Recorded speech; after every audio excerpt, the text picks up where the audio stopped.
The problem for me when I'm talking about Stalker is that I'm so often tempted to say, this is the greatest sequence in cinema history.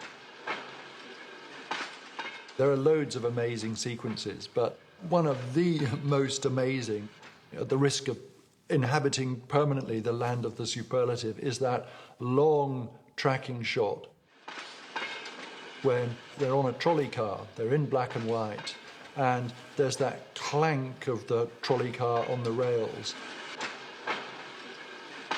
And we see the faces of the three of them, Stalker, writer and professor. And it's a very literal journey. But the sound of the clanking of the rails becomes gradually more rhythmic, hypnotic, musical and electronic.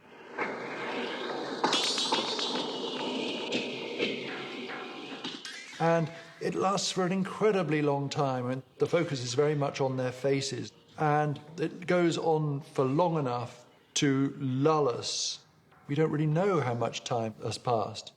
And then there's this miracle, which, even having seen the film, I don't know how many times, it always takes me by surprise, where we go from black and white into colour.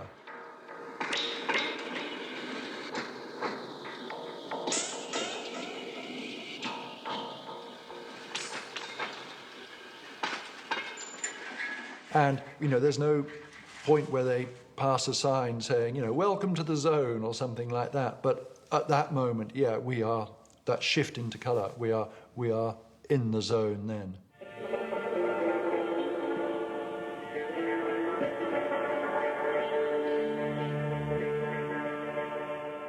I first saw Stalker on its release in the early 1980s when I was living in London.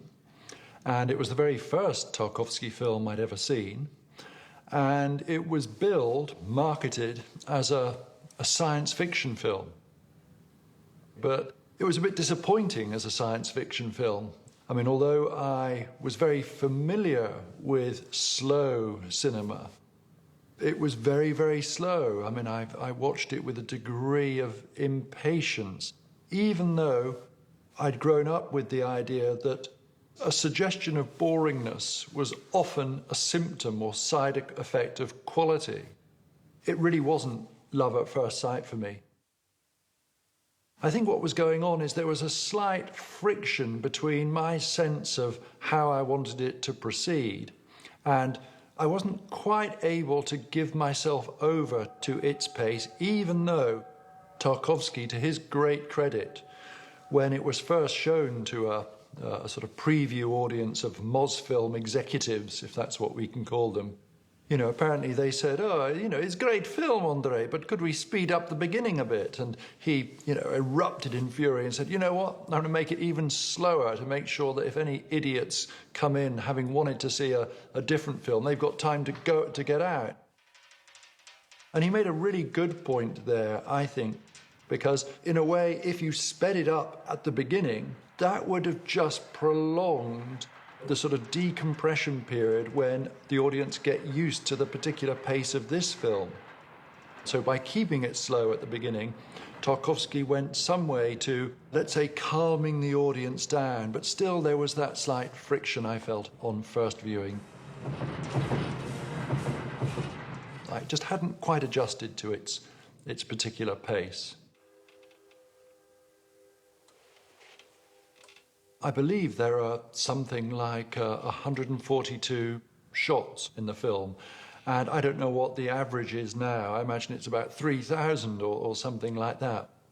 And that establishes its particular rhythm. And, you know, the strange thing for me now, having said that I was somewhat impatient with the film, when I watched the beginning, you know, of course it starts very slowly with Stalker waking up in his house with his wife and kid. But thereafter, once he gets to the bar, you know, it's actually a rather, I see now, God, it's a rather thrilling beginning. We've got, you know, we've got a kind of chase sequence. I think that sequence is very interesting in several ways, partly because the chase doesn't really make any sense in that you can't really work out where they're getting to. They just seem to be going round in circles in a way.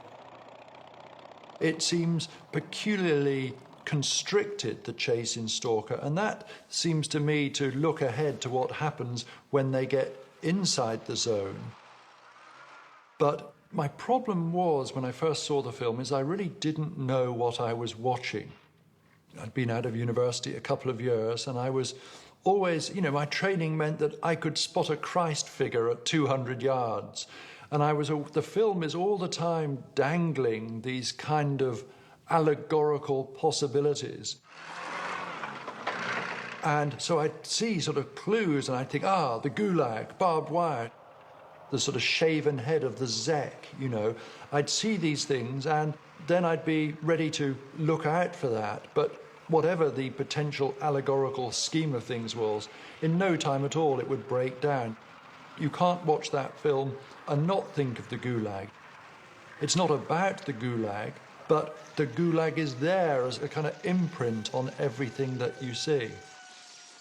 But it's not just some coded allegory of the gulag. And also it looks forward to Chernobyl. And I think one of the things is that the way that Chernobyl sort of wrapped itself around the film, in that to seal in the reactor, they entombed it in what they called the sarcophagus, which seems like something so close to the vocabulary of the film. And then now, of course, there are quite a lot of pictures, photographs taken in the zone of exclusion, as they call it, in the area around Chernobyl. And it looks incredibly Tarkovskyan or zone-like. So it's very difficult to see the film and not see it as some kind of prophetic allegory of that which would happen at Chernobyl. When I first saw the film, and there's Stalker, there's writer and professor, so I thought, aha, we're dealing with archetypes here. But I like the way that they're very individualized. It's not like, okay, writer represents the arts and professor represents scientists. Вы канистру не забыли? Здесь полная. Turns out that they're much more interesting at the level of individual psychology than they are as emblems or mouthpieces of some sort of occupational archetype. Вот я давеча говорил вам, вранье все это. Плевал я на вдохновение. I've now seen the film very, very many times. And the first ways in which I used to see it, I would just go to see it at the cinema or wherever it was on. But, since then I've watched it, on my computer, looking at specific scenes. What I'm really struck and amazed by is that you might have thought that process of examination, this sort of almost like a post-mortem, would mean that I'd sort of done it to death. But in fact, I'm often getting asked now to introduce screenings of Stalker. And the sequence of events is always the same. I think, okay, I'll just watch the first 10, 15 minutes. I'll just wait till they get into the zone, because I love it when it gets into colour. But to cut a long story short, I end up watching the film all the way through again. There's nearly always something new that I'm noticing. And my sense of its profundity has been increased, not diminished, by subjecting it to this sort of forensic scrutiny. It's one of the things that's so intriguing, the way that it so determinedly resists definitive interpretation in a way that's entirely appropriate to the zone. Because one of the things about the zone is that it's always changing according to what's going on in people's minds. And the key thing is, I think, that it's both completely ordinary and absolutely magical simultaneously. The things that make it the zone are achieved very, very modestly by about, 3 or 4 rusty tanks sitting in the middle of a field. Ну что ж, пора. I think also it's one of the things about film generally. You come out of a film and the world is altered. Now, the crappier the film, the shorter the duration of that alteredness is. So we come out of a really shitty film and it's But still, for about 3 or 4 seconds, there's that jolt as you emerge back into the world, and the world you see has been altered by the cinematic experience. The better the film, the longer that lasts. You're haunted by the film. For me, the world outside the screen was permanently transformed, I think. My perception of the world was permanently altered by that film. And also my sense of the possibilities, the potential of film, of the cinema as a medium, my sense of that was permanently expanded by the film, partly because of the moment at which I saw it. And it's one of the things that I constantly think about. I think, why is it that this film had such a hold on me? And I wondered if it was perhaps because that landscape which Tarkovsky had opened my eyes to.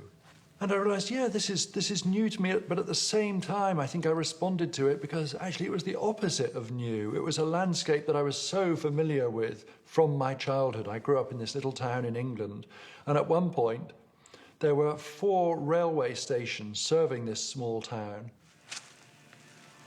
So near where I lived, there were these abandoned railroad tracks, which had been, very quickly overgrown with stinging nettles, all that kind of stuff. So this world that I was seeing for the first time here on the cinema screen was also really part of my formation, deep in that kind of the unconscious that is one's childhood.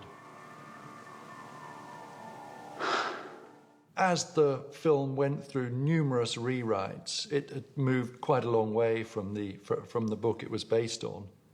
And a number of things happened. First of all, there'd been an earthquake where he'd originally wanted to film, this sort of desert region. So they swapped to Tallinn in Estonia, a completely different kind of landscape.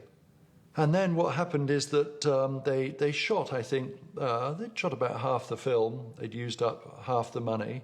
And then there was a screening, and clearly something had gone wrong. And there's so many different versions of what's happened. Either something went wrong in the processing, somebody blamed the DP. Anyway, something went wrong. It was unusable. And this caused huge problems. At one point, it looked like the production would have to be abandoned. And then they did some sort of recalculations of budget. They got more money. They were going to turn it into a 2-part film. So it was salvageable. But during this long delay, Tarkovsky completely reconceived the film and crucially reconceived the character of the Stalker from being what he called some sort of hustler, really. He turns him into this believer, this holy fool. And it's perhaps quite an interesting thing in cinematic history, the way that the things which threaten to completely undermine a film end up contributing to its eventual greatness. As I started to watch the film repeatedly, it was nice that I could see how some of these effects were achieved technically, but as is not the case when you see how a magician does a trick, and at that point the magic is over. Actually, I found weirdly the magic was deepened by my seeing how certain effects were achieved. So, for example, they're in the zone, and Stalker says to Professor, "Go on, you take the lead." Идите первый, профессор. There's a cut, and we then got a point of view shot of what Professor is seeing. He's walking along, and then the camera sort of passes into this abandoned vehicle, and grammatically we're still within Professor's point of view. And then the camera looks through the window of this abandoned, rusting vehicle. And then into shot, there appear Stalker, Professor, and then Writer. So the person whose point of view we thought we were sharing has actually stepped into shot. And what that does, it means that there is this other point of view that it turns out we've been looking through. Whose point of view is it? Well, there's only 3 of them, and they're all accounted for. They're all in shot. So there is this 4th consciousness. What consciousness is it? Well, it's, of course, the consciousness of the zone itself. I think that's one of the ways in which we get this combination of the place being ordinary, because it's just like so many of the places I saw as a kid, and at the same time, yeah, it's sentient. It's got a consciousness of its own. Кто вам сказал, что здесь действительно желания исполняются? The zone is alleged to have all of these properties, and at some point they get into an argument about what's going on in the zone, and I think Professor says to writer or the other way around, how do you know that? And he says, well, he told me. Да и вообще, кто вам рассказал про зону, про дикобраза, про комнату эту? Он. And it turns out that their and our only sense of what's going on in the zone has come from Stalker. But when Stalker says about a given place that, yeah, you know, this, you've got to do this and that, it's almost impossible not to absorb that sense. Послушайте, если вы вдруг что-то заметите или даже только почувствуете что-то особое, немедленно возвращайтесь. That's brought out very clearly quite early on when he says to writer, you can't just go walking straight up there, and writer, who's just sort of cynical, embittered writer, says, well, you know, I'm going to do it. So he starts walking on, and then there's that voice saying, stop, comes from somewhere. Стойте, не двигайтесь.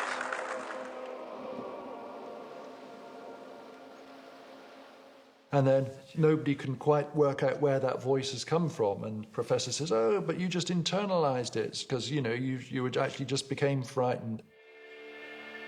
In other words, it's impossible not to have your sense of the zone configured by what Stalker has said. Зона – это очень сложная система ловушек, что ли.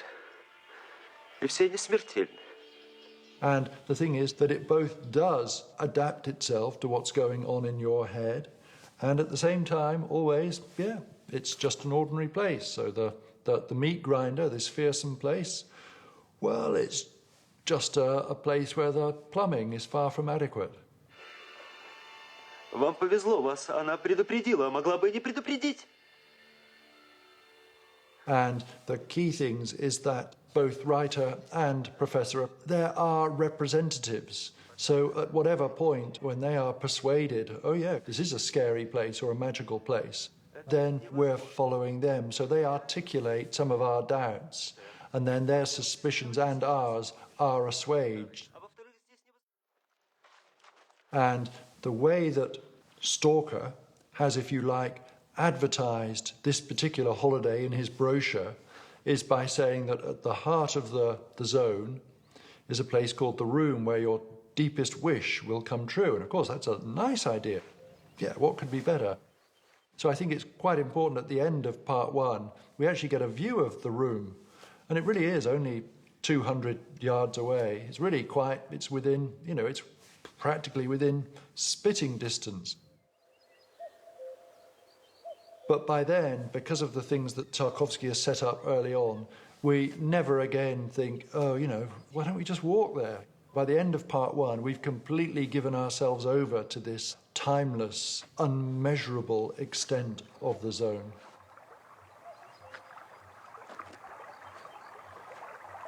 What happens at the beginning of the film, there's a very literal journey. As the film unfolds, so that literal journey dissolves into an increasingly interior, psychological or philosophical or metaphysical one. And the more the film goes on, so the amount of ground covered diminishes. And that's partly because the physical obstacles put in their way increase, but also they encounter all sorts of minor problems. So at one point, Professor has left his rucksack behind. And Stalker remarks rather wittily, who cares? You know, you're going into the room. If that's your deepest wish, you can have thousands of rucksacks. But he has to go back and get it. Stalker has said there's no going back. So, you know, Professor at that point is dead. So he and writer press on through, you know, all sorts of rather soggy, demanding landscapes. And then they go on and they chance upon Professor. Вот и он. There he is with his rucksack, sitting by a nice little sort of campfire. They end up sort of where they were a few minutes before. And what's happened is that any sense of time and space, of here and there, of before and after, has collapsed. And each person has a different apprehension of it. And as we get closer to the room, we move into these environments, if you like, which are much more obviously constructed, and they seem more sort of, as it were, dripping with some sort of symbolism. There's a huge sort of internal room of sand dunes, like some kind of art installation.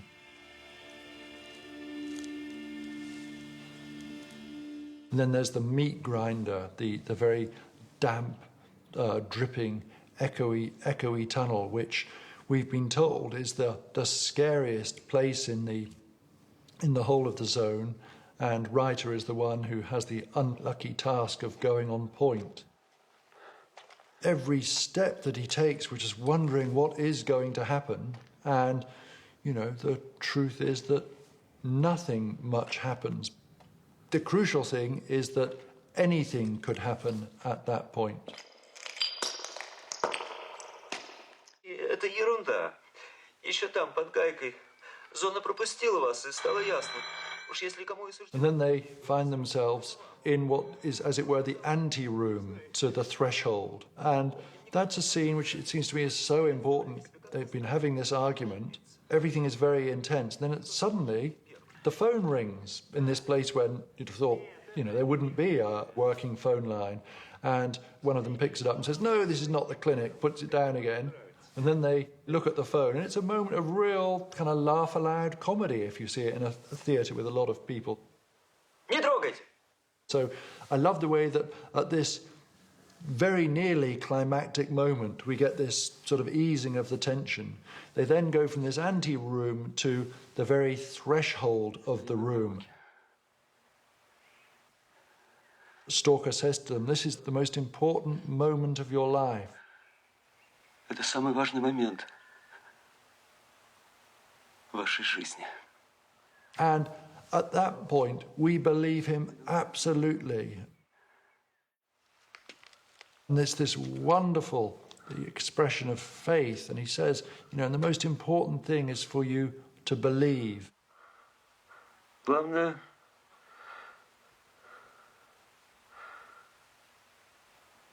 верить. One of the things that happens in the film is that things are shifting all around you. And then as they get nearer the room, so the full implications of this futile absolute, where your deepest wish can come true, become clear. Because it's not just your top 10 wishes that are going to come true, it's your deepest wish. That is to say, what's going to be revealed to you in the room is who you really are. And that means that what had once seemed a wonderful prospect, we're going to have loads of money. In the case of Reiter, I'm going to sell loads of books or recapture my inspiration. It becomes, maybe my deepest wish is actually to avoid coming face to face with myself like that. The room accesses a different level of your identity than you have access to. And Stalker's teacher, Porcupine, he saw something so terrible about himself that he killed himself. Почему еще раз не пошел? Теперь уж точно не за деньгами, а за братом. А? Как раскаялся? Он хотел. Я не знаю, через несколько дней он повесился. Да здесь он понял, что не просто желания, а сокровенные желания исполняются. Essentially, nobody wants to go into the room, it turns out. At one point, Reiter almost accidentally falls into the room.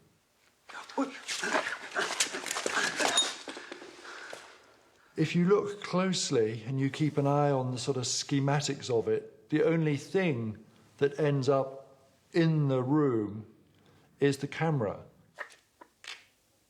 And it doesn't seem to me to be making too much of a claim that, oh wow, the deepest wishes of cinema itself have been realized in the course of this film.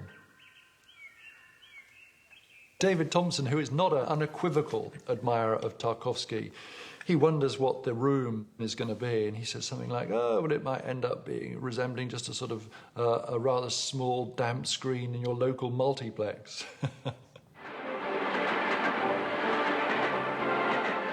I really hate it when I go to the cinema and I think, oh, great, the film's going to end now. And then it turns out, oh, no, there's another bit. There's another 3 bits.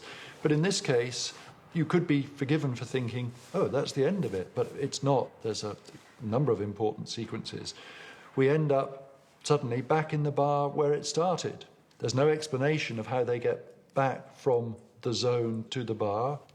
They're drinking, they've had this big adventure, and the stalker's wife turns up. And, you know, she could be forgiven for thinking that they haven't done anything. They've just gone boozing in this bar for however long it is, however long they've been away. There is one crucial thing that proves they've been somewhere, the dog. And it always makes me think of the famous passage from Coleridge's notebooks when he says, you know, what if you have a dream in which you go to paradise where you pluck a beautiful rose, and then when you wake up from the dream you find rose petals in your bed. What then? Coleridge asks. What then? So the dog is proof of that they've been somewhere. And then a further kind of proof crops up, because at some point we're back in black and white and then we get a shift back to colour. Stalker's kid, she's in colour. She is kind of living embodiment in the outside world of all of that magic. She exists permanently in the zone, if you like, because, yeah, we see her in colour. We're told that stalkers will always have deformed children. So, as it were, her not being able to walk is the price paid for her father's crime of going to the zone. And Stalker is completely worn out by this experience. He's absolutely devastated by it. Они ведь живут только раз. Разве такие могут во что-нибудь верить? Успокойся. Не надо. And then the very last sequence of the film, which apparently Tarkovsky got the idea for it slightly late, very late in the day. We go back to colour and we see the kid again. She's sitting at the table and begins telekinetically moving these glasses along the table. And it's funny, I guess, by the standards of advanced special effects, it could hardly be more simple. But it's one of the most powerful, I think, depictions of that which in the real world might be physically impossible. Just as Stalker has said to writer and professor, the most important thing is that you believe. I mean, we believe in that absolutely. And, we can watch that film, that sequence really, really closely, and we can't see we can't see how it's done. But that's the wonder of cinema.